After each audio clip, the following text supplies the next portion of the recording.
Hola a todos, ¿cómo están? Espero que se encuentren muy bien. En esta primera clase vamos a ver la propagación sexual, que es el tema correspondiente a la unidad temática número 6 del programa de la materia. Bueno, acá tienen el programa analítico. Como pueden ver, vamos a empezar la materia por la unidad temática número 6, que trata sobre la propagación sexual. Vamos a ver algunas definiciones. Vamos a ver algunas características de este tipo de propagación y por ahí vamos a nombrar algunas ventajas y desventajas. Vamos a ver la latencia y la germinación de las semillas. También cómo romper esa latencia mediante los tratamientos pregerminativos para lograr una germinación más rápida y homogénea y uniforme. Y bueno, algunos de estos tratamientos son esos que tienen ahí: estratificación, escarificación mecánica y química, lixiviación, ¿sí? Esos son los que vamos a ver. Luego vamos a ver algo referente a la siembra también de estas semillas. Como pueden ver, entonces vamos a empezar viendo toda la parte de propagación, que es uno de los ejes de la materia, y luego en la segunda parte del cuatrimestre vamos a ver la parte de mantenimiento, que sería el otro eje. Vamos a empezar entonces definiendo qué es la propagación, reproducción o multiplicación, que en este caso para nosotros son sinónimos. Em, Proceso biológico, dice ahí, ¿no es cierto?, que culmina con la producción de nuevos individuos eh, a partir de un material de origen que proviene de una planta madre. Ese material de origen puede ser bien semillas en la propagación sexual o partes vegetativas de alguna planta que tiene la capacidad de totipotencia en la reproducción asexual. Bueno, la propagación sexual se da cuando se produce la fusión de dos gametos haploides, que es el gameto masculino y el gameto femenino, mediante el proceso de fecundación, ¿m? Que da lugar a, o sea, origina lo que es el cigoto, que ese cigoto es diploide, ¿sí? Se unen estos dos gametos y forman el cigoto. El cigoto se desarrolla y forma un embrión, que el embrión es lo que nosotros vamos a ver presente en la semilla, ya lo vamos a ver más adelante, pero esta sería como la instancia de semilla. Y luego ese embrión, bueno, crece, se desarrolla y forma la planta adulta, que se le llama esporofito. Esa planta adulta, una vez que madura, ¿sí?, que llega a la adultez, va a producir mediante la meiosis gametos femeninos y masculinos, que luego van a comenzar nuevamente el ciclo. La fecundación es un proceso propio y exclusivo de la propagación sexual y le da la característica más relevante que tiene este tipo de propagación, que es la variabilidad genética. Porque con esos dos gametos que se combinan los caracteres de los progenitores, ¿sí? Se combinan esos caracteres genéticos y el resultado es un individuo que es similar a los progenitores, pero a la vez diferente, ¿sí? Diferente genéticamente.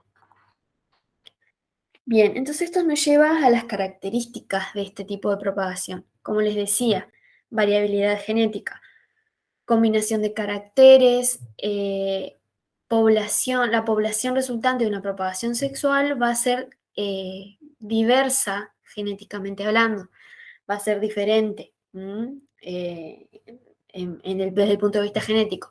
Esto nos da como resultado el segundo punto, que es una baja uniformidad en la población, lo cual no es deseable generalmente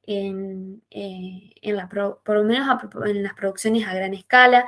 Generalmente lo que se busca es tener poblaciones uniformes, ¿sí?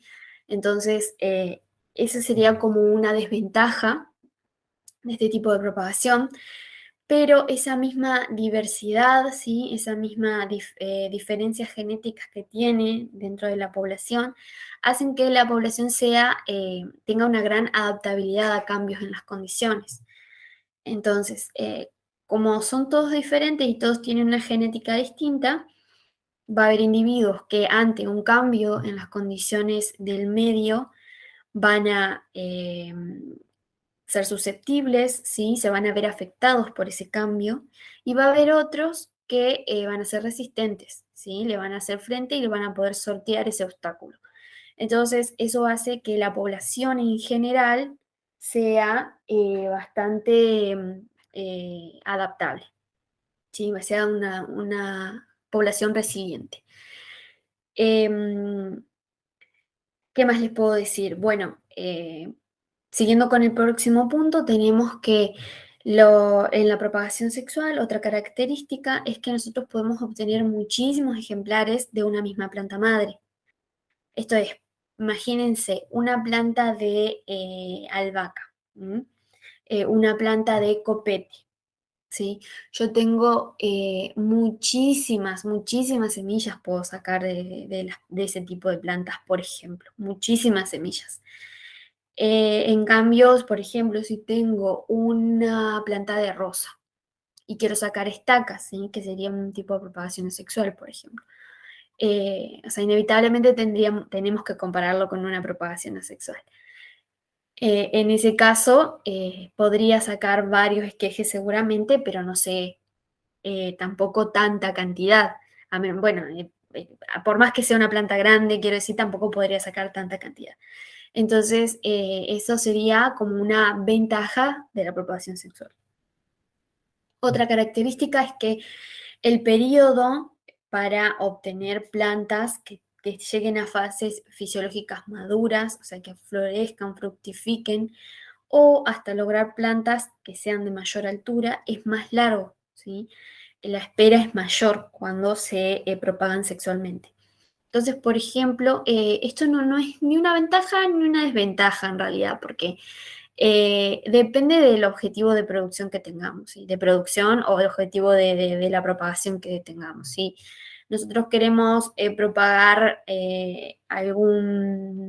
por ejemplo, algún tipo de arbusto o árbol, y lo queremos hacer individualmente, caseramente, tranquilamente lo podemos hacer por propagación sexual, y si no nos interesa en sí que en un tiempo determinado se termine, o sea, ya esté listo para poner a campo, tranquilamente se puede hacer por este tipo de propagación. Lo que generalmente se produce por semillas son la mayoría de los a nivel productivo, digo, a nivel vivero, son la mayoría de los plantines de flor, que al ser ciclos cortos, ciclos anuales, se producen por este medio. Eh, y en cambio, por ejemplo, si yo tengo como objetivo que necesito, por ejemplo, un árbol frutal que me dé fruta en tantos años, ¿sí? Entonces ahí sí, o sea, uno de los objetivos perseguidos con la propagación asexual por injertos es ese, digamos, que, por ejemplo, un limonero injertado da fruto mucho antes que uno hecho de semilla. Además de que tiene, bueno, otras ventajas el uso de patrones, ¿no es cierto? Pero bueno, es otro tema y ya lo vamos a ver más adelante en propagación sexual. Pero entonces esto depende del objetivo que nosotros tengamos, ¿no? Bien, siguiendo con esto, las semillas se pueden almacenar y transportar fácilmente. Esto lo vemos como una ventaja porque yo puedo recolectar semillas en una cierta época del año y luego esperar a una época favorable, ¿sí? En cuanto a temperaturas, por ejemplo, en cuanto a lluvias, para poder sembrar. ¿M? Entonces yo puedo almacenar esas semillas y sembrarlas luego. Comparándolo con una propagación asexual donde el material que utilizo tenemos que plantarlo lo más rápidamente posible, porque se va desmejorando con el tiempo. Entonces las semillas son fáciles de almacenar y de transportar. Bien, les quería hablar de lo que es la alogamia y la autogamia. La alogamia, también llamada xenogamia o fecundación cruzada, se da cuando un individuo es hermafrodita, es decir, que tiene flores que tienen órganos sexuales masculinos y femeninos, se autoimpone barreras para impedir la autofecundación. Esas barreras pueden ser barreras anatómicas, es decir, en la anatomía de la flor, fisiológicas o genéticas, y eso impide entonces la autofecundación. Entonces, en la alogamia, un individuo que se reproduce de esta manera, digamos, que es alógamo, debe obligadamente cruzarse con otro individuo de la misma especie para poder producir descendencia. Entonces, para esto tiene que haber otros individuos cerca, ¿sí? Que también, para que se puedan cruzar y puedan fecundarse entre sí, ¿sí? Por eso fecundación cruzada. Es de los métodos más conocidos y garantiza el éxito evolutivo de la especie porque elimina la posibilidad de endogamia. No sé si ustedes saben lo que es la endogamia, pero bueno, es lo que se da cuando, también se da en las personas, por ejemplo, cuando existe descendencia dentro de personas que son parientes, ¿sí? Personas que tienen descendencia con algún primo, con algún pariente cercano. Entonces, lo que pasa es eso, digamos, que generalmente esto produce endogamia que no, es no deseable porque pueden aparecer en las generaciones posteriores, pueden aparecer lo que se llaman caracteres no deseables, son enfermedades congénitas, deformaciones, bueno, todas esas cosas. Lo mismo pasa en las plantas. Entonces, la alogamia, como les decía, garantiza el éxito evolutivo de la especie, favorece también la adaptación de la población porque hay variabilidad genética. En cambio, en la autogamia, este sistema de reproducción, como dice ahí, el individuo se autofecunda. Em, Cuando hablamos de especies autógamas, el tema es que muy raramente, como dice ahí, la especie es 100% autógama, o sea, solo autógama. En general existe algún grado de alogamia también, porque si no, imagínense esto de la endogamia sería, digamos, quizás llegaría incluso a la extinción de la especie. Entonces, se da también la alogamia en alguna medida. Em, como ejemplos puse ahí soja, poroto, tomate, trigo, pero bueno, también es el ejemplo de especies como malezas o especies pioneras que en realidad existe una gran posibilidad de que haya un solo individuo, digamos, en un área determinada, entonces por eso es que tienen este método de autogamia. Las especies que son consideradas autógamas generalmente tienen flores muy rudimentarias, que no tienen colores ni son muy grandes, digamos, muy llamativas, porque no necesitan tener ningún atractivo para los polinizadores, digamos. Bien, vamos a ver entonces ahora las semillas. Las semillas son el órgano fundamental de este tipo de reproducción, ¿no es cierto? Y pueden tener muchísimas formas, tamaños, colores diferentes. La primera foto que ven acá es una foto de semillas de babuña forficata, ¿sí? La pezuña de vaca o falsa caoba. En la segunda foto ven semillas de violitas, ¿sí? El género viola. Es el fruto con las semillitas, también acá ven el fruto con las semillitas. Acá vemos también frutos y semillas de Portulaca grandiflora, un troplantín de estación, y estas son de tagetes, género tagetes. Em, Vamos a ver entonces las partes de una semilla, o repasar, porque esto en realidad ustedes sí ya lo han visto en otras materias. Simplemente vamos a repasar Esto que ven acá, que parece una manzana, en realidad es una semilla, imagínense una semilla de poroto abierta a la mitad. Y acá podemos ver el embrión, ¿sí? El embrión de la semilla, que está constituido por la plúmula, por el hipocótilo y la radícula, ¿m? Y los cotiledones, que en este caso son endospermáticos. Em, Como pueden ver, tiene dos cotiledones, entonces por eso es que se llaman dicotiledonias, ¿cierto? Es una clasificación dentro de las angiospermas. El otro tipo de semilla que ven acá al costado es una semilla de una monocotiledonia, que podría ser tranquilamente un maíz, por ejemplo. Esto que se ve acá es el embrión. Tenemos también plúmula, radícula, hipocótilo y tenemos el cotiledón, que es esta parte de acá. Como pueden ver, es un solo cotiledón, por eso monocotiledonias. Las monocotiledonias son gramíneas, hiperáceas, también están acá las palmeras. Y bueno, dicotiledonias hay muchísimos órdenes dentro de las dicotiledonias, muchísimos órdenes, pero bueno, podría nombrar las fabáceas, o sea, como familia, las fabáceas, que es un género muy representado en jardinería. Bueno, tipos de semilla. En este caso, tipo de semillas en base a qué, ¿no es cierto? Tenemos, sería en base a cómo reaccionan a la desecación luego de salir de la planta madre, digamos.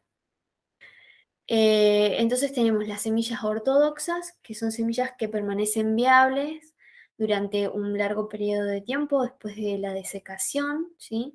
La desecación sería, ustedes saben que cuando la semilla se va formando en la planta madre, tiene un alto grado de humedad.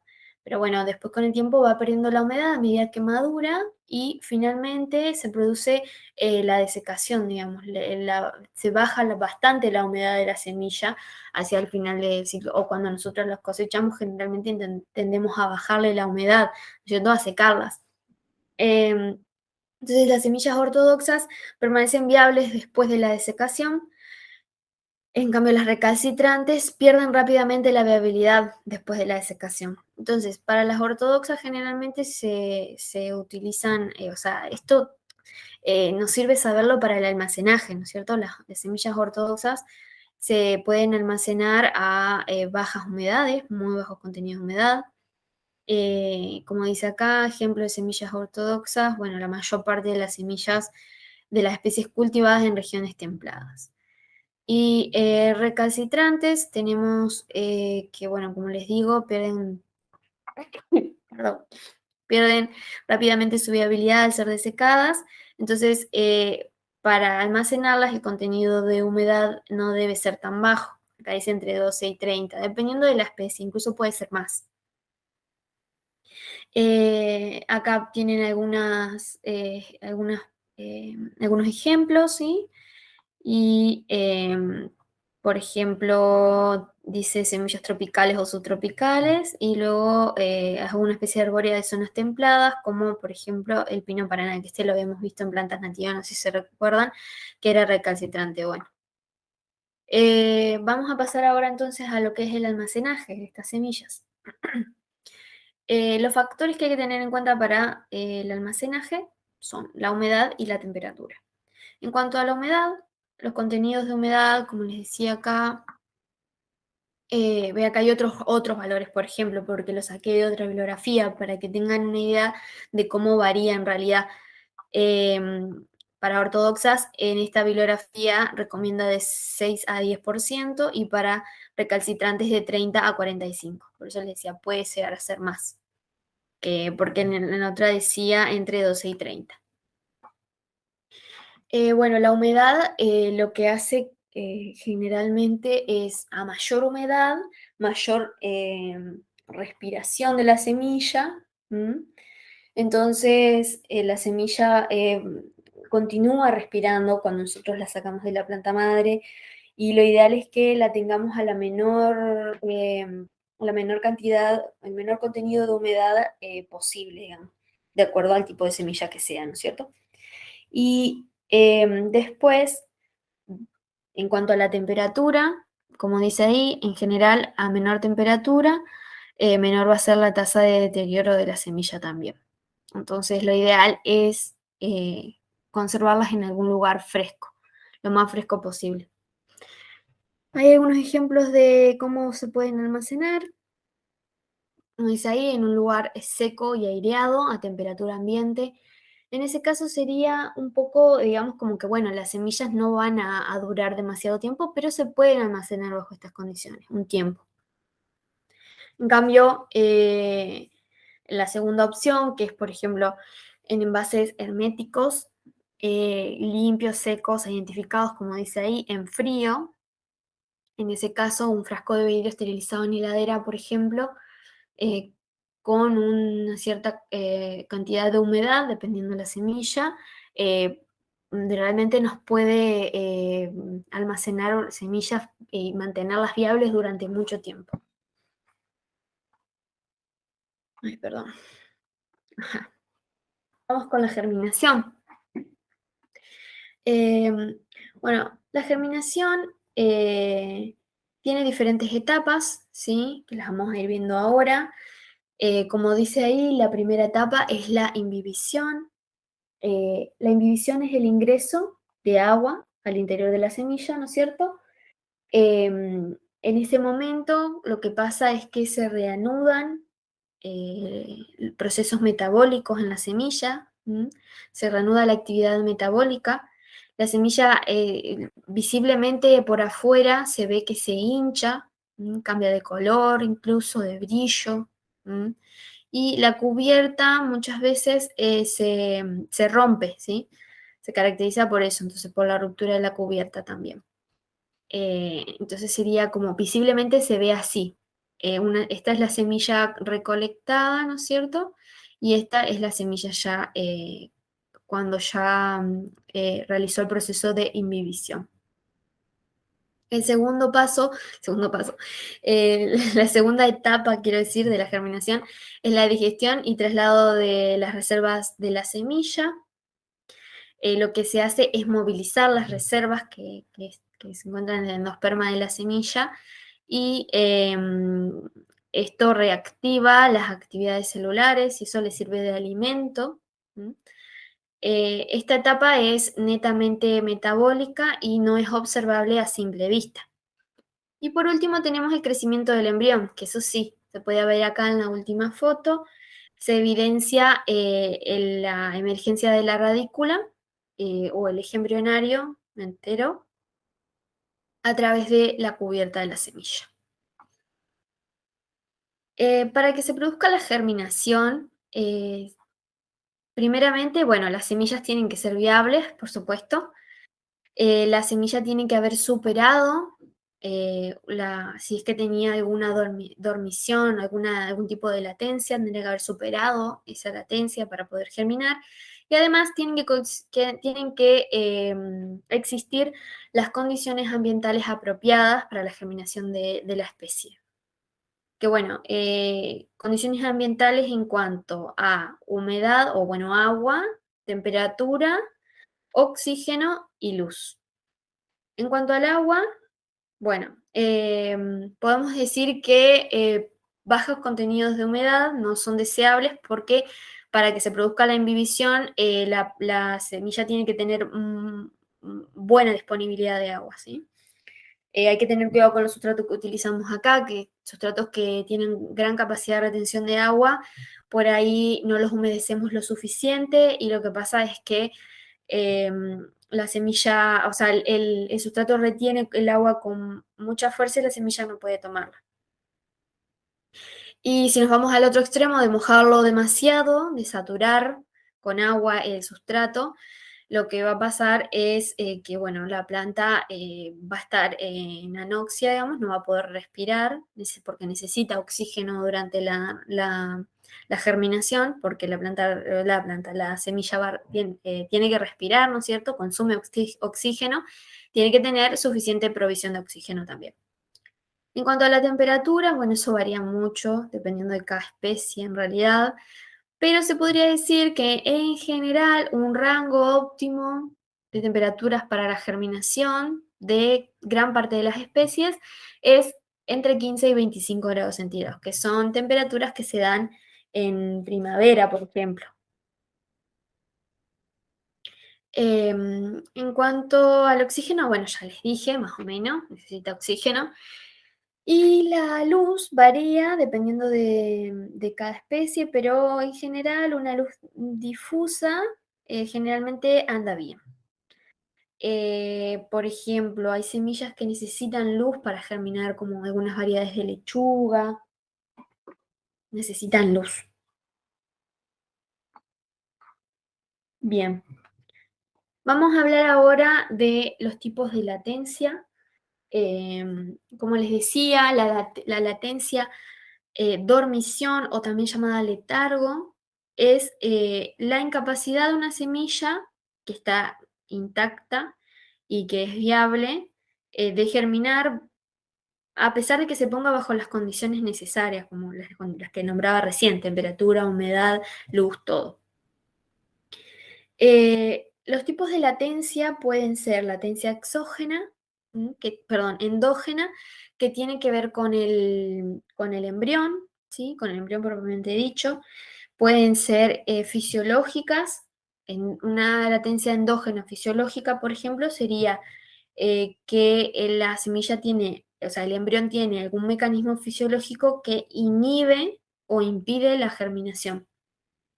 Y una latencia endógena morfológica sería, por ejemplo, embrión, aunque que el embrión sea un embrión rudimentario o que no esté totalmente desarrollado. Luego tenemos la latencia exógena. ¿M? La latencia exógena tiene que ver con la cubierta de la semilla. Puede ser también fisiológica, que bueno, la cubierta de la semilla o bien el fruto que está por afuera de la semilla em, produce sustancias inhibidoras, ¿sí? Que no permiten que la semilla germine. Y la latencia exógena morfológica tiene que ver con testas o cubiertas de semillas que son muy duras o impermeables. Entonces no se puede producir la imbibición. Para romper estos tipos de latencia, bueno, algo importante en esta parte es que pueden existir en una misma semilla distintos tipos de latencia, ¿sí? Es decir, puede existir, por ejemplo, una latencia de tipo endógena fisiológica, pero a la vez existir una latencia de tipo exógena morfológica. ¿M? Es decir, puede tener, por ejemplo, el embrión produce sustancias inhibidoras y a la vez tiene una cubierta demasiado dura o impermeable. Ese sería el ejemplo. Bueno, para eso, para romper con las latencias, existen los tratamientos pregerminativos, que son procedimientos que se van a aplicar a las semillas con el objetivo de o romper algún tipo de latencia de estas que decíamos, o también se hace muchas veces con el objetivo de obtener una germinación que sea rápida y uniforme. Los tratamientos pregerminativos que vamos a ver son la estratificación, el escarificado físico o mecánico también llamado, escarificado químico, luego vamos a ver remojado, inmersión o escarificado húmedo, y por último la lixiviación. Eh, En todos estos tratamientos, el tiempo de sometimiento a cada tratamiento va a depender de la especie y del tipo también de tratamiento que se utilice, o sea, de qué tratamiento vamos a elegir. Bueno, qué decirles, esta parte realmente es difícil para mí decírselas y explicárselas, porque en realidad existen muchísimos tipos de tratamientos pregerminativos, muchísimas clasificaciones. Yo hice la que me parece que es más global, pero bueno, tengan en cuenta que cada persona incluso puede realizar tratamientos pregerminativos de distinta manera. Ahora van a ver que hay muchas maneras de realizarlo y bueno, tengan eso en cuenta simplemente. Em, por ahí, lo que les quería decir es que en el trabajo práctico número uno que ustedes van a tener que realizar, van a tener que hacer alguno de estos tratamientos pregerminativos en alguna semilla de algún árbol. ¿Sí? Ese es el objetivo del trabajo práctico. Y que luego evalúen después cómo se da la germinación, ¿no es cierto? Y cómo son las plántulas resultantes con esos tratamientos pregerminativos que ustedes eligieron. Pero para poder elegir un tratamiento progerminativo para esa especie que ustedes van a reproducir sexualmente, van a tener que investigar sobre esa especie, ver qué tratamientos utilizan, qué posibilidades hay. Entonces, para hacer como una actividad ahí de investigación en esa parte, para poder proponer ustedes sus tratamientos, cómo los van a hacer, digamos. Así que bueno, tengan eso en cuenta también. Vamos a ir con el primero, que es la estratificación. En la estratificación se colocan las semillas entre capas húmedas de arena, turba, vermiculita, como dice ahí, pueden ser distintos tipos de materiales, pero la idea es colocar las semillas dentro de ese material entre capas. El periodo o sea, en el cual se realiza este tipo de tratamiento es variable dependiendo de la especie, ¿sí? Además del tipo de tratamiento que se realice, porque se puede realizar a bajas temperaturas o a temperatura ambiente. Por ahí también se puede alternar, a veces se hacen a bajas temperaturas, como dice ahí, de 0 a 10 grados un tiempo y luego se las saca o sea, se las pone a una temperatura ambiental, entre 22 y 30 grados, como dice ahí. Em, el tiempo entonces va a ser variable dependiendo de la especie y dependiendo del tratamiento que se haga, como les decía. El objetivo de este tipo de tratamiento es romper la latencia fisiológica de la semilla. ¿M? Y ejemplos son nogal, roble, castaño, lenga, tipa, la palma yatay y la palma pindó también. Por ejemplo, para yatay y pindó se hace a temperatura ambiente, pero para otras de estas especies, por ejemplo, roble, se hace a temperaturas frías. Lo que pasa cuando ponemos las semillas acá es que pasa un cierto tiempo, la semilla tiene tiempo de madurar, por ejemplo, fisiológicamente, o de que pase un tiempo prudente para que se dejen de producir sustancias inhibidoras, por ejemplo. Entonces, en sí, la estratificación simula el proceso natural que se produce cuando las semillas caen al suelo y quedan entre el mantillo, ¿no es cierto? Y bueno, se produce una estratificación natural también. Pero bueno, a campo nosotros tenemos los riesgos de que algún animal se coma la semilla, ¿no es cierto? Algún insecto. Entonces, por ahí hacerlo en casa, digamos, y tenerlas protegidas es una buena opción. Podemos recolectar, se usa, por ejemplo, para recolectar semillas en, en otoño, ahora en esta época, por ejemplo, y se dejan estratificándose todo el invierno y luego en la primavera se siembran. Bueno, básicamente es eso lo que se realiza en este tratamiento. Después tenemos la escarificación física o mecánica, que consiste en desgastar la cubierta de la semilla, como pueden ver ahí en la imagen. La idea es solamente desgastar la cubierta, no parte de los cotiledones en este caso. Pero, o sea, como que aquí sería quizá un poco excesivo. Esto es vía entrada para hongos, etcétera. Pero bueno, la idea es entonces eso, que se gaste la cubierta. Existen muchísimos métodos para hacer esto, ya lo vamos a ver.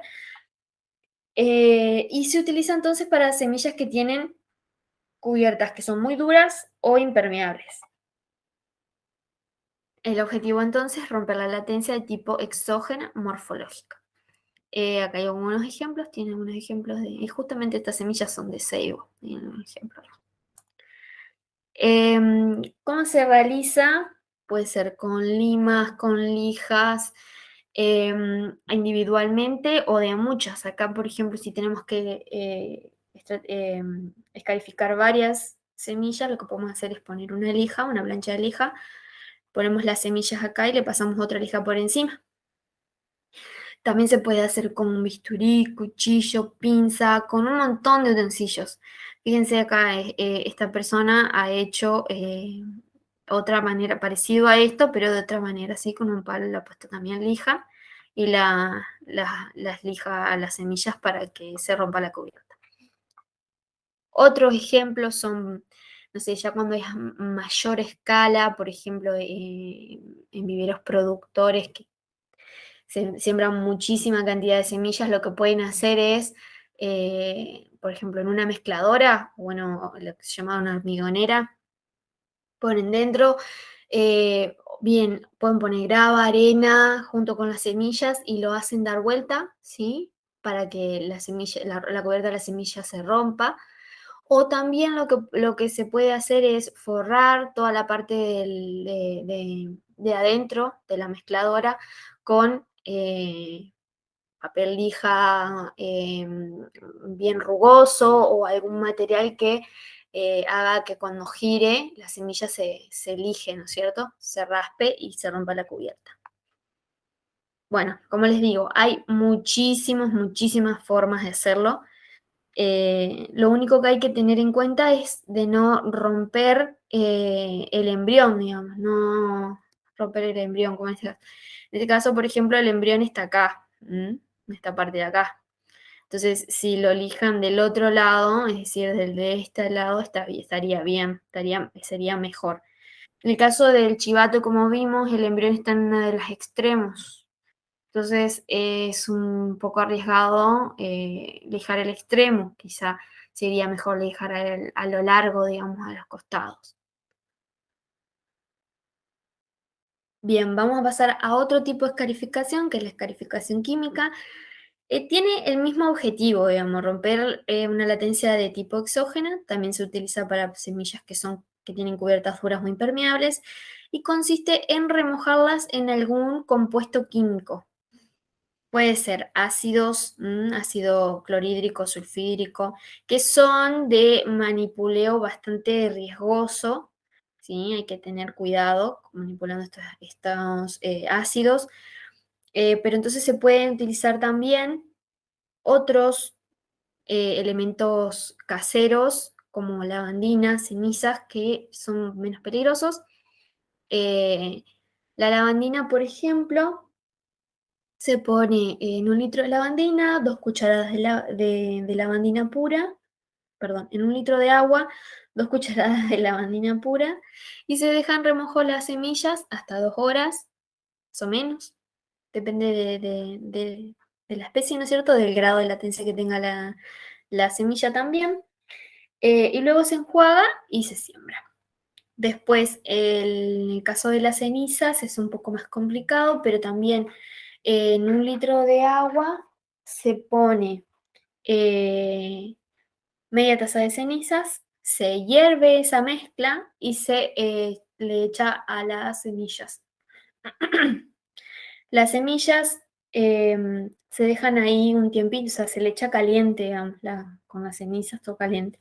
Se dejan ahí un tiempo muy corto, aproximadamente 1 minuto, y se colan, se enjuagan y se siembran.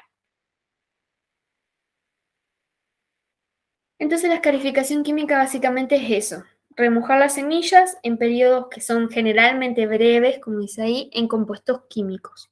Hay muchísimos compuestos químicos que se pueden utilizar para este tipo de escarificación. Bueno, estos son algunos, digamos. Y ahí les puse algunos ejemplos también de plantas que pueden escarificarse mediante este tratamiento. Bien, vamos a pasar entonces al remojado, hidratación o escarificado en húmedo. que también es para romper un tipo de latencia exógena morfológica y también es para ablandar la cubierta, digamos, y consiste en sumergir las semillas en agua durante un determinado tiempo, para ablandarla esa cubierta. Puede ser en agua caliente, como dice ahí, 70-80 grados durante 20-40 minutos, o en agua a temperatura ambiente durante varios días. Bueno, acá en el dibujito tienen cómo sería un procedimiento para hacerlo con agua caliente. Ponen a calentar agua una vez que llega a los 80 grados y se mantiene, tienen que tratar de mantenerla por 80 grados. Se ponen las semillas dentro de una tela y se sumergen en el agua. Se esperan tiempo prudente, como les decía, 20-40 minutos y luego se sacan y se dejan secar. Em, Esto ya debería ablandar la cubierta, ya se podrían sembrar una vez que se enfríen, digamos, ya se podrían sembrar. Este es el último que vamos a ver, que es la lixiviación. En este tratamiento lo que se hace es, se ponen las semillas en agua corriente durante un cierto tiempo, dependiendo del tratamiento que queramos realizar y dependiendo de la especie y del grado de latencia que tenga. Lo que se busca con este método es lavar, lixiviar sustancias inhibitorias que puedan estar en la cubierta de la semilla. Entonces, el objetivo en sí es romper una latencia exógena de tipo fisiológica. Pero también en el proceso se rompen latencias exógenas de tipo morfológica, es decir, también podemos con este método ablandar la cubierta de la semilla. Bueno, los tiempos que se manejan son entre 12 horas, como dice ahí, y 2 semanas, dependiendo, como les decía, el grado de latencia. Eh, ¿Cómo se realiza? Se puede realizar así como se ve acá en la imagen, con un colador y una canilla. Eh, pero como son largos los periodos en que se deja así, por ahí lo que se hace es ponerlo en algún otro lugar que haya agua corriente, como por ejemplo en un arroyo, se puede poner en alguna vertiente también. Podemos utilizar algún otro método, digamos. Si no tenemos ningún lugar donde corra aire, donde se cambie el agua, perdón, periódicamente, lo que podemos hacer es ponerlos en un recipiente con agua y lo vamos lavando. ¿M? Vamos cambiando el agua cada ratito, digamos, para lograr la lixiviación. ¿Por qué hay que cambiar el agua? ¿Por qué tiene que ser agua corriente? Y bueno, porque si las sustancias inhibitorias quedan en el agua y pueden volver a ingresar a la semilla, entonces la idea es ir lavándolo, ir sacándolo a eso. Una vez que termina el tratamiento, generalmente las semillas comienzan ya la germinación, la imbibición, entonces se siembran posterior al tratamiento. Acá tienen algunos ejemplos de especies que se les realiza este tipo de tratamiento, esta técnica. Tenemos retama, moya, guaribay. Bueno, hay varias especies que se pueden someter a este tratamiento. Ahora vamos a ver un ejemplo de un ensayo de germinación de dos especies nativas, que bueno, es un ensayo que yo hice cuando cursaba una materia en la facultad. En realidad son dos ensayitos y bueno, que es parecido a lo que ustedes van a tener que hacer en el trabajo práctico número 1, ¿sí? Básicamente elegí dos especies, una es el ceibo, Erythrina cristagalli, y la otra es el algarrobo blanco, que es Niltuma alba, ex Prosopis alba. Fíjense en el primer cuadro tienen lo que hice, bueno, fue primero un testigo sin tratamiento, después hice un tratamiento número 1, OT1, que le sometí las semillas a lijado manual, es decir, a un escarificado mecánico físico. Y después tenemos un tratamiento 2 en donde las sumergí en agua a 80 grados y ese fue el escarificado húmedo o también que le llamamos remojo en agua caliente. que vimos anteriormente. Vamos a ver primero ese y fíjense, acá están las bandejitas, estas son bandejas multicelda forestales, tienen un tamaño bastante grandecito y sembramos las semillas una vez que les hicimos los tratamientos a todas. El testigo sin tratamiento es este que está acá en el medio, es decir, sembramos estas 5 y estas 5. En total sembramos 10 semillas del testigo y sembramos 20, es decir, el resto de esta bandeja es del tratamiento número 1 y el resto de esta bandeja es el tratamiento número 2. Es decir, sembramos 20 del tratamiento número 1 y 20 del tratamiento número 2. Estos son los resultados que obtuvimos. Fíjense que al ensayo lo seguimos durante 44 días, ¿sí? Esto DDS significa días después de la siembra. Y bueno, estos fueron los resultados que obtuvimos. El rojo es el del tratamiento número 1, que es el de escarificado mecánico, digamos, el lijado manual. Fíjense cómo tenemos un gran porcentaje de germinación. Hacia el final del ensayo llegamos a un 75% de germinación. Y fíjense que la germinación se da principalmente en la primera etapa, hasta los 18 días. Después ya no germina, o sea, lo que no germinó ya o sea, lo que no germinó hasta ese momento ya luego no germinó. Es decir, que la germinación se da bastante rápida, ¿sí? Y por lo tanto las plántulas tienen un tamaño más homogéneo. En comparación con, por ejemplo, el testigo o el tratamiento 1, que no solo llegaron a un porcentaje de germinación más bajo, sino que además la germinación es escalonada. Y fíjense que incluso en el día 35, 36 siguen germinando plantas. Esto nos dice que imagínense que las plántulas que germinaron primero acá van a ser más grandes, ya van a estar más desarrolladas, y las últimas chiquitas. Entonces eso hace a una baja uniformidad en el tamaño de las plántulas obtenidas. El tratamiento 2, que es el de agua caliente, llegamos a un 40% de germinación, y el T0, que era el testigo, a un 25% de germinación. Es decir, nosotros si la sembramos así, sin hacerle ningún tratamiento, la semilla nos dio un 25% de germinación. Bueno, para mí el tratamiento número 2 no estuvo bien ejecutado, debido a que la semilla de ceibo tiene la particularidad de que flota en agua. Son semillas bastante livianas, y bueno, debido a la morfología flotan en el agua. Entonces cuando nosotros las pusimos en agua caliente, en vez de ponerlas dentro de una bolsita o algo para poder sumergirlas bien, las semillas quedaron flotando, entonces no estaban 100% en contacto con el agua, y eso para mí influyó de manera negativa. Además, nosotros las pusimos en un recipiente y le colocamos el agua a 80 grados, pero automáticamente ustedes, si se ponen a pensar, ni bien colocó el agua, automáticamente se empieza a enfriar. Entonces, lo ideal es mantener una temperatura en el recipiente, a lo mejor ponerlas dentro de un termo, por ejemplo, ¿sí? Y ya les digo, que se puedan sumergir completamente. Entonces yo repetiría ese ensayo haciéndolo de esa manera para ver qué resultados obtendría. Quizá serían un poco más altos los del tratamiento 2. Y bueno, después con respecto a la altura en función del tiempo, iba aumentando con el tiempo.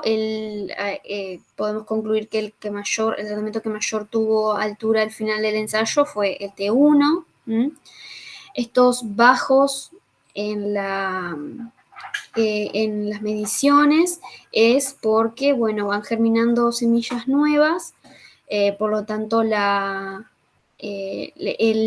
altura de esa plántula es más pequeña, y si hacemos un promedio de altura, nos va a dar más bajo cuando germine alguna semilla nueva.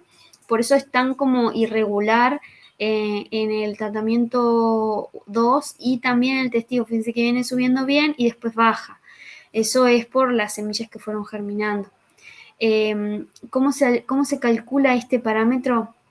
¿Cómo se calcula la altura de de todo el tratamiento? Ustedes tienen que agarrar todas las plantitas que tengan, ¿sí? Es decir, todas las plántulas vivas, ¿sí? Que tengan, por a lo mejor alguna germinó, pero se murió. Esa no le van a medir la altura, entonces tampoco la van a contar en el total de plantas para poder después dividir, ¿sí? Entonces yo voy contando la altura, por ejemplo, tengo 5 plántulas que germinaron, tengo una que germinó pero se me murió, entonces esas 5 plántulas miden, supónganse, 2 centímetros cada una. Es decir, yo tengo 10 centímetros, ¿sí? El total de altura de todas las plántulas la tengo que dividir por el número de plántulas que tengo. No la voy a dividir por 6 porque hay una que está muerta. La voy a dividir por 5. Es decir, el promedio me va a dar 2, ¿sí? Esa es la manera de calcular ese parámetro. Si ustedes tienen alguna duda sobre eso, nos preguntan, no hay problema. Pero eso, básicamente, si alguna plántula se muere, no le tomen la altura ni tampoco la tomen como para dividir el total de altura, ¿sí? No la tomen en el promedio. Directamente se descarta.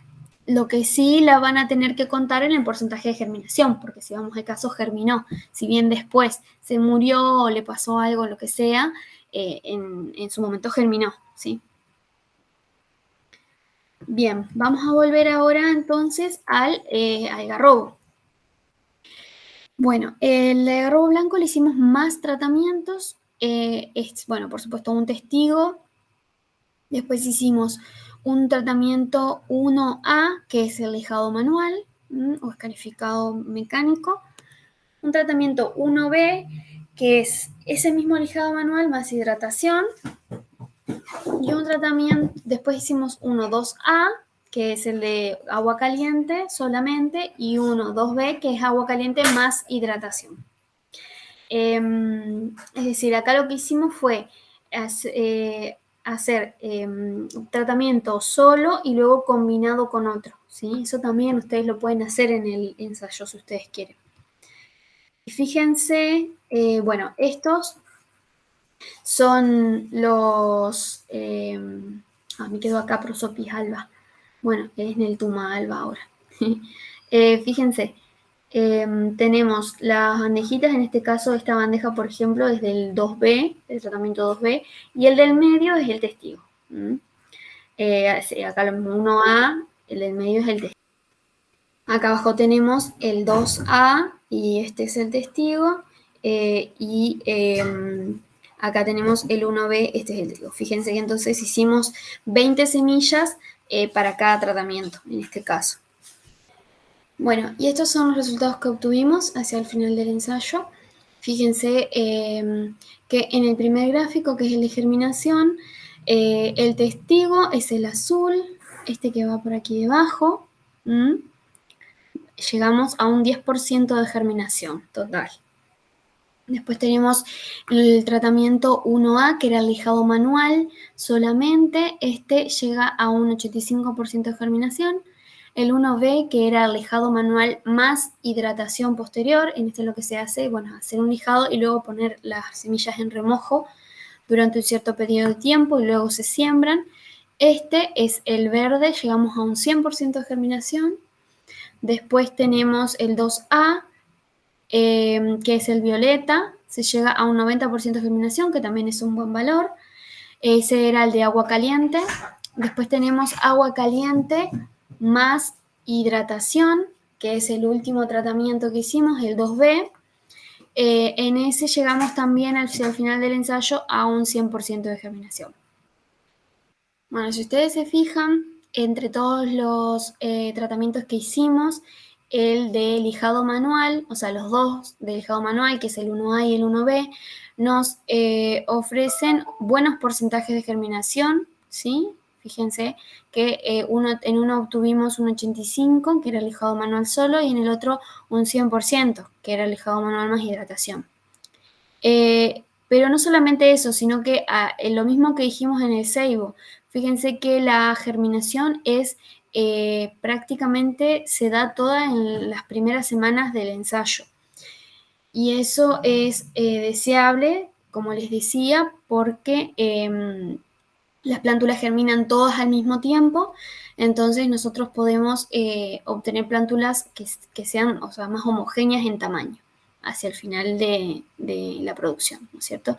De nuevo se repite que el agua caliente, tanto sea agua caliente sola como agua caliente más hidratación, la germinación es bastante más escalonada en el tiempo y bueno, fíjense que hasta incluso un mes después de la siembra todavía están germinando algunas semillas. En cuanto a la altura, en este caso, bueno, también fue variando a lo largo del ensayo también, mientras iban germinando las plantas, por ahí va bajando la altura, pero si al final del ensayo, y quizás si hubiéramos seguido con el ensayo un tiempo más, podríamos haber visto mayores diferencias.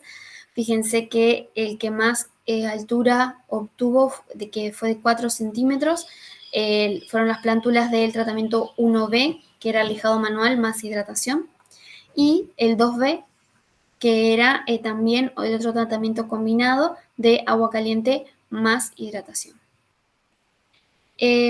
Los gráficos, fíjense cómo están armados, así de esta misma manera ustedes van a tener que armar los del trabajo práctico número 1, ¿sí? Fíjense que en este caso es porcentaje de germinación, ¿sí? En función del tiempo. Lo que ustedes tienen que ir tomando es el número de plántulas que van germinando a lo largo del tiempo. Por ejemplo, ustedes van a tener que tomar cada 2 semanas las mediciones, perdón, 2 veces por semana las mediciones. Entonces, hoy mido y tengo 3 semillas germinadas en ese tratamiento, o sea, por tratamiento se hace. Fíjense que tenemos una línea por tratamiento. Voy a la semana siguiente y tengo 5 semillas germinadas. No voy a anotar las 3 que germinaron nuevas, sino que voy a anotar las 5, ¿sí? Es acumulativo. Anoto todas las que han germinado. Y así entonces la gráfica va a ir creciendo y luego ese número lo pasan a porcentaje. Que si hacen 10 semillas por tratamiento, como nosotros les habíamos dicho, va a ser fácil, porque si son 5 semillas es el 50%. Si son 8 semillas que germinaron es el 80%, ¿sí? Y la altura, como les decía, se hace un promedio. Y se cuentan para el promedio solamente las plántulas que germinaron y están vivas. Bueno, muy bien. Esta es la bibliografía que utilizamos para armar esta clase. No es toda la bibliografía, pero gran parte. Le vamos a subir al campus no solamente el enlace a esta clase, sino también bibliografía obligatoria y bibliografía complementaria que van a tener para que puedan investigar más sobre el tema, para los que les interese profundizar un poco más, sí, también van a tener bibliografía complementaria. Muchas gracias por su atención y estamos a disposición por cualquier consulta que les surja en base a este tema.